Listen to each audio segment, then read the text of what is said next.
about radicals of the time, and we can, you know, I disagree with them in some ways, but he had a book called the Fascist Persuasion of Radical Politics, and he is pointing out the various symptoms of fascism. But basically it was about, you know, coming from Mussolini, it was how do you maximize the productive capacity of a nation. So it could be by corporativism, a centralized economic infrastructure run purely by the corporations, or it could be something else. The idea was what would be most productive, and that's varied. So in the case of Netanyahu, for example, you know, Israel began as a largely a socialist economy, and the you know, Richard Pearl advised Netanyahu in the 1990s in a memorandum when Netanyahu first won election as prime minister, saying, you know, look, you got to make, you know, you need to break your dependence upon the United States. He's saying, make a couple points. Break your dependence upon the United States so we don't have a hold on you, meaning our liberals can't tell you to do this or that, get out of Palestine. So you got to get a self-sufficient economy. So move toward a capitalist economy, which again, a capitalist economy under the big corporations. But the point is, whatever they deem at the time or see as the most economically efficient. Chile adopted neoliberal ideas of the so-called Chicago School of Economics. So I think in fascism it generally would be, and it's definitely become so today, seeing some form of capitalism as being more economic efficient. But in Stalin's day, there were people, disgruntled communists, who accused Stalin of implementing, and I got a quote here, but I'm not going to look it up, basically anti-liberal, authoritarian, militaristic policies, saying he was equivalent to, he was a fascist regime, even though he retained centralized command of the economy and ownership. So I don't think it's an essential. I think the essential characteristics are the military aggressiveness, the authoritarianism, and the idea that all have to think alike, and anyone who doesn't is the enemy, and also the need for external enemies. I think those are sort of the real fundamentals, and some of the fascists would agree with that.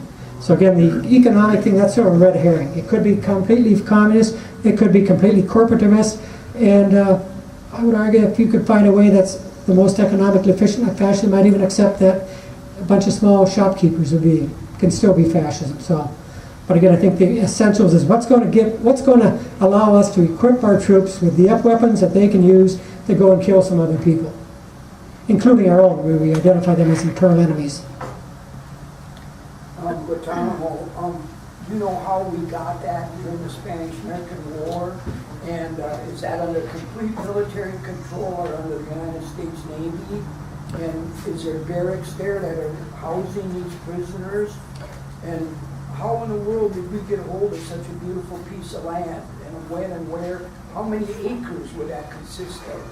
It's not a huge area. It's, you know, you've got Guantanamo Bay. If you look on Cuba, you look on the bottom of the landmass, you've got this little bay toward the bottom, and we've got the territory that encircles it like a horseshoe. And I'm not sure what the distance is. It's only 5 miles maybe in from the bay, maybe a little bit more, maybe a little bit less.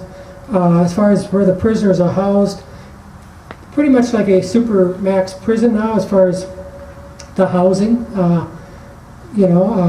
but they do have more, again, for necessity's sake, you know, they've got a little bit more ability to move around, a few more privileges just to keep a lid on things because they were having more hunger strikes and whatnot, things that put us in more disrepute.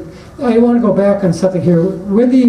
So the issue is not just closing Guantanamo. I've got a good friend, Andy Worthington, who's head of a project, Close Guantanamo, and as I always point out to him, you know, it's not just closing Guantanamo, it's a Military Commissions Act.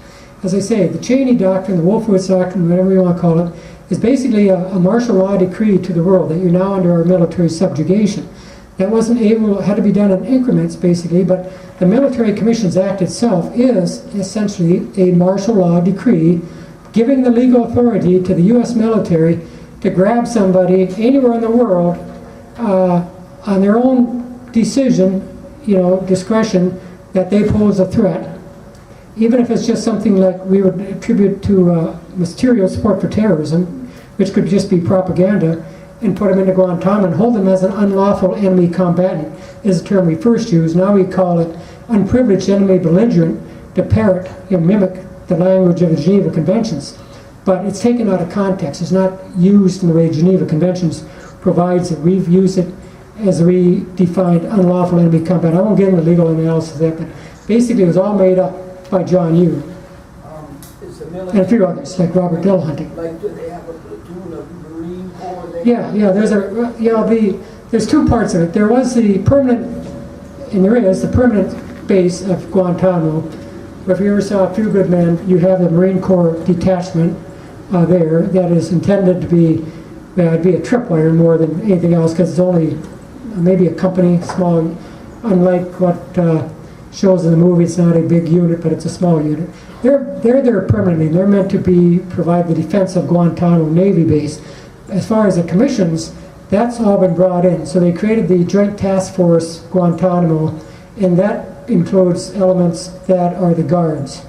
And so that's it's a separate military command located in Guantanamo. Is it still all mining, where if you step off the sidewalk, you're blowing a smithereen? Well, that would be an exaggeration, but they do have the fence around it between us and the Cubans, and they've got the main gate.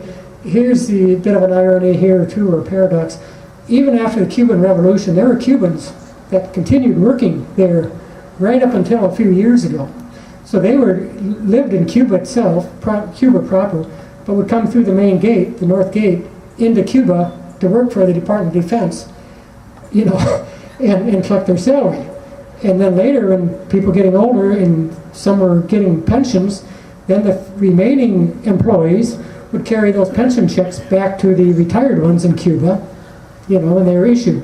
And I think the last one retired just a couple years ago. There's an article in one of the base newspapers about the last Cuban who had retired there. So in all those years of hostility, we still had Cuban citizens working on the base. And there wasn't the hysteria that we now have if we found even a Muslim. Well, we do have a few Muslims in various positions there, including expert witnesses and others. But if let a Donald Trump learn of that, he's probably too stupid to know it. But he'd probably raise the hysteria. All the Republicans would raise the hysteria. Is that secret information, how many prisoners they keep? No, that's been released, and I forget the number it's down to now. Off the top of my head, was it down to 60 or maybe a little bit less? I mean, it started off at near 800, and those are the guys that Rumsfeld declared were the worst of the worst. And when they got the right to at least get before a court with habeas corpus, all of a sudden the worst of the worst weren't so bad. They started releasing them in wholesale, amounts, and under the Bush administration. But again, Obama, again, I guess I already made this point. The liberals make the point that this is such a delegitimizing symbol of America, we got to close it down. And but they're willing to accept that, well, okay, where are we going to move them? Well, let's move them in the United States and put them in supermax prisons, and put them in solitary confinement like supermax prisoners are treated, and really treat them worse than they are treated in Guantanamo. And a whole lot of people that supposedly human rights activists are willing to accept that. Again, because the problem isn't Guantanamo itself, it's the legal regime created for and about keeping these prisoners, the Military Commissions Act itself, with the jurisdictional authority that anybody the military deems, meaning really the president, because commander-in-chief, just like the president can kill an American citizen by drone, or presumably with some other weapon, so can he or she keep these prisoners as unlawful enemy combatants just on their own authority. And I don't know, I probably talked way more than anybody wanted, so I better quit here. Robin, one last. I'm curious about three things. Wouldn't it be the most asymmetrical tactic to use against asymmetrical warfare for us to flip the switch and just not respond and not retaliate? Wouldn't that be real asymmetrical tactics? Well, it would be. And here's the other thing is, we're not supposed to negotiate with terrorists, all this other stuff. Classic guerrilla war theory is you need to negotiate with them, you need to look at what their demands and grievances are, and those that you can, that you can accommodate, you meet, and you're trying to disaggregate them. Take away the attraction that they have for the run-of-the-mill people to diminish their influence and their power, and we're doing the opposite. We're aggregating these forces against us by what we're doing. Yeah, the other thing is, would you just quickly touch on, maybe you summarize the Long War, Summarize the Long War document, Oh. and could you talk just a little bit about why in the world is our police forces in Chicago and other places being sent to learn Israeli tactics of war that they're using on the Palestinians to arm our police here with military tactics from Israel? That seems to really tie in with fascism. Well, it is, and again, you have to understand. Israel is a perfect example of a totalitarian democracy. They do. I was surprised as having lunch with Max Blumenthal. If you've read anything by him, he writes very good. I would like to recommend a couple of websites: mondoweiss.net, antiwar.com. Of course, there's lots of others, but those I found are most nonpartisan and pretty much address the issues in a lot of ways. Consortium News, of course, which publishes my stuff. And then Mondo Weiss and Anti-War both pick it up. Yeah. Anyway, but I was talking with him, and he was talking about censorship. I said, really? They've got censorship in Israel properties? Yeah, they've always had it. And it's, with the main papers, they censor themselves. I mean, they basically, agreed with the military to censor themselves. Those who are out on what would be considered the left, maybe the Hearts, and other news that would be less supportive of the government or is critical, they have to submit their work for censorship, to be reviewed by the military censors. And of course, military occupation itself is the whole idea is surveillance and control of information, so that nobody can even indicate disapproval or unhappiness living under the military authority. So they do epitomize totalitarian democracy. Military occupation in the most extreme way, well, that's not totalitarian, that's pure fascism, military rule. But then in Israel proper, it's this totalitarian democracy, with censorship, everything else you would expect to see in a totalitarian state, except largely veiled under, democratic procedures. And we're seeing that, again, like I've already said, Section 1021, all these things, that's the same thing we're getting here. We're seeing self-censorship, I suspect. Somebody asked, well, do I need to be concerned about what I'm saying? Well, probably, just as everybody here might have to. I'm not saying we're anywhere near that, but Chris Hedges was told, be careful, don't cross that line. What more do you need? Again, as the Schmittian fascists write, well, there's always a constraint, perhaps politically, so, there's always an interest in maintaining a veneer of legitimacy, so that might be the only protection we have right now, because it's not the Constitution that's protecting our constitutional rights anymore. Did I answer that? Mm-hmm. So you agree it's a terrible tactic to have our police forces be trained over there? Well, so so this shows the success of Netanyahu's information war. And I've read Netanyahu. He came out with a book in 1996, I believe it was, How the West Can Win the War Against Terror. And what he always argues is, first of all, it's Islam. And second, it can be defeated. What we have to do is have censorship. We have to infiltrate groups of people who talk about things like peace and other things, and all these fascist tactics.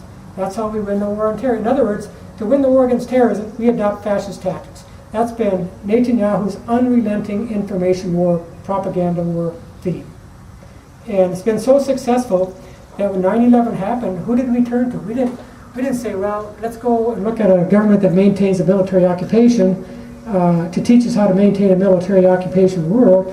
No, it was, well, let's go study and invite, the Israeli officers were there, as Karen Kwiatkowski has written at the very beginning. They had full access to the Pentagon, unlike me as a mere soldier who had to walk through and show an ID card.